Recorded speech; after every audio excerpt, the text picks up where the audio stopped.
Hello, we're back at it again with the seventh video in the analysis slash breakdown series. Today we have Antimethic's Rage. They're a relatively new band, I think. I came across this song as I was scrolling YouTube and it just popped out on my home feed. So I figured, yeah, why not? They have a cool band name. That's honestly the first thing that drew me to them. But before we begin, as always, some of you guys are still wondering who I am, what I do, why I feel I'm qualified to talk about these bands. So this short video might clear things up. Hey guys, my name is Yusof and I've been involved with the music scene for more than 10 years. Some of my highlights include opening for Zibalba and Memphis Mayfire, as well as playing to several sold-out metal festivals when I was still in Sleeping Sorrows. And then with Slug Spectra, I got to go on TV and play on Fly FM, as open for Estrange and OAG. But not least with Modscape, I got the opportunity to open for Mayday Parade as well as Crown the Empire, and then work on Kembali Bersama, which is one of the two singles featured on the D and Friends movie that came out in 2023. So that's it about me. Back to the video.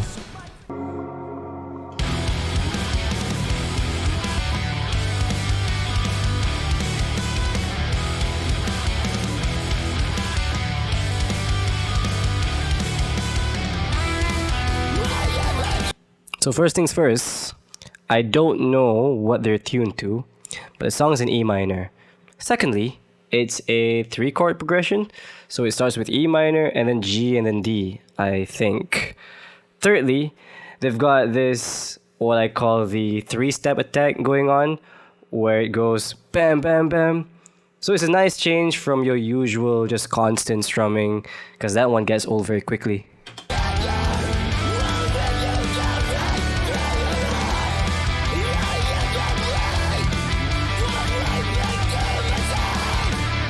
The guitar work is interesting. This sounds like a very lead guitar driven band. Not in a guitar solo sense, but in the sense that the lead guitar is constant and is always going. Very reminiscent of the early to mid 2000s post-hardcore bands, which I honestly miss, so this is nice to hear.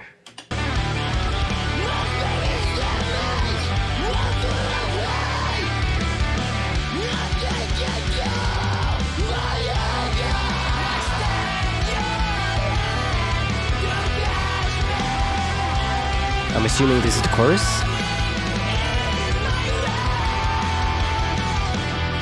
It's a short chorus, which would imply there's a longer chorus later. Let's see what happens.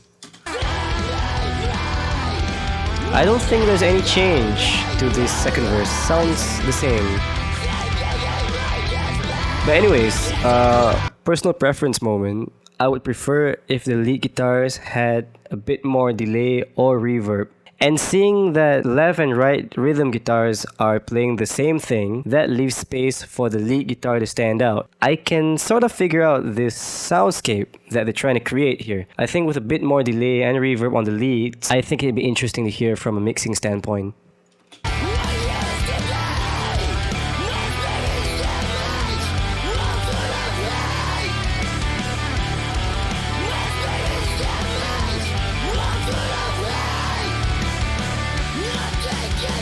Chorus. There's gotta be a longer chorus now, right? It's a catchy chorus, by the way.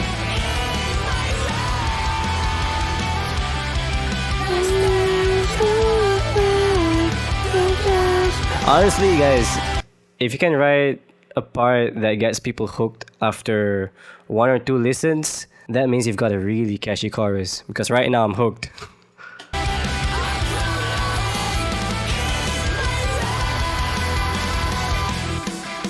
They finally slowed things down. You can't have the momentum to be at 100 throughout the whole song, so to hear them take things down a notch here is interesting.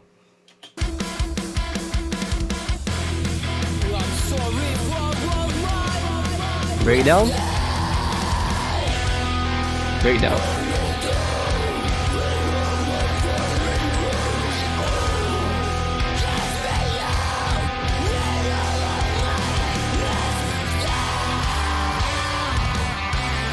Did you hear that guitar exchange? Let's run that back.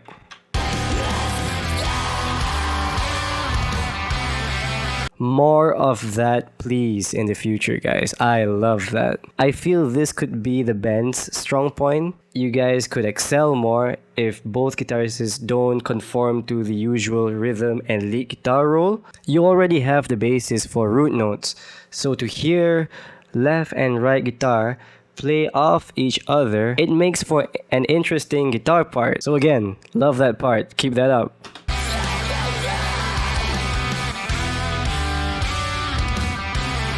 Always an odd time signature part.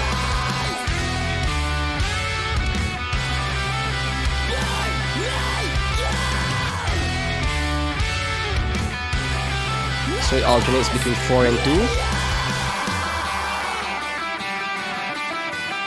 Slowing things down again. Last chorus, okay.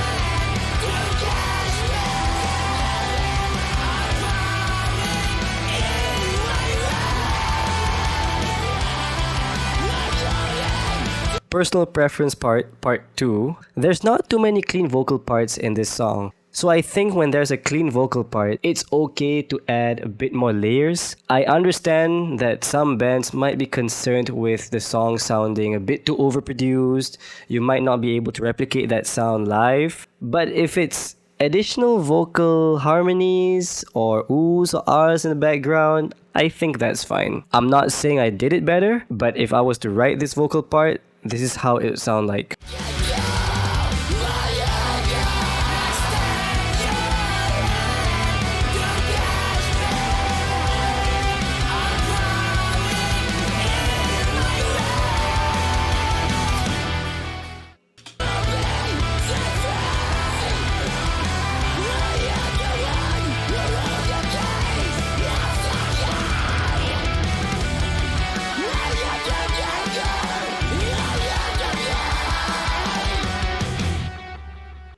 That ending riff is another good example of interesting guitar work where both guitarists are playing something other than just power chords. Okay, so that's the end of it. Antimethic's Rage really brings me back to the early 2000s, mid 2000s post-hardcore bands.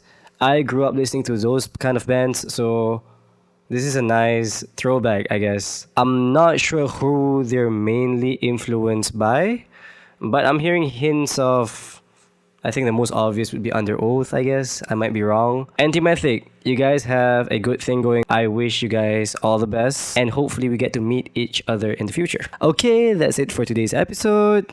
Again, if you enjoy watching me talk about these bands, feel free to subscribe, comment, like, do whatever you can to support the channel. And of course, if you have a song that you'd like me to check out, send me a DM. Until next time, guys. Take care.